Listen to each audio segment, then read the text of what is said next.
Foi, espérance et charité vont de pair.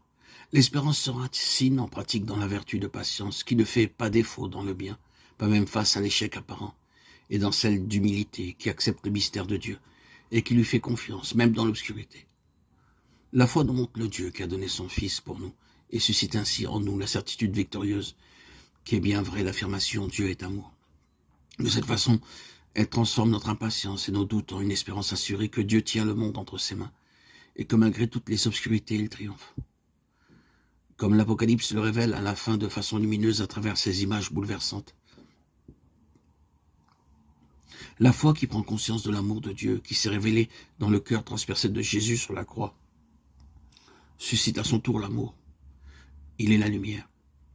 En réalité, l'unique qui illumine sans cesse à nouveau un monde dans l'obscurité et qui nous donne le courage de vivre et d'agir. L'amour est possible et nous sommes en mesure de le mettre en pratique parce que nous sommes créés à l'image de Dieu. Vivre l'amour et de cette manière faire entrer la lumière de Dieu dans le monde. Celui qui demeure dans l'amour demeure en Dieu et Dieu en lui. 1 Jean 4, 16. Ces paroles de la première lettre de Saint Jean expriment avec une particulière clarté ce qui fait le centre de la foi chrétienne. Dieu est amour, l'image chrétienne de Dieu, ainsi que l'image de l'homme et de son chemin qui en découle. De plus, dans ce même verset, Jean nous offre, pour ainsi dire, une formule synthétique de l'existence chrétienne. Nous avons reconnu et nous avons cru que l'amour de Dieu est parmi nous. Nous avons cru à l'amour de Dieu. C'est ainsi que le chrétien peut exprimer le choix fondamental de sa vie. L'amour n'est pas seulement un sentiment.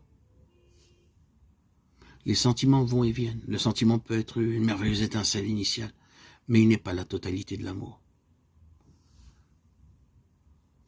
C'est le propre de la maturité de l'amour, d'impliquer toutes les potentialités de l'homme et d'inclure, pour ainsi dire, l'homme dans son intégralité.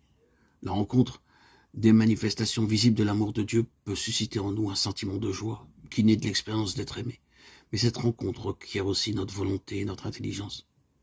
La reconnaissance du Dieu vivant est une route vers l'amour, et le oui de notre volonté à la sienne unit intelligence, volonté et sentiment dans l'acte totalisant de l'amour.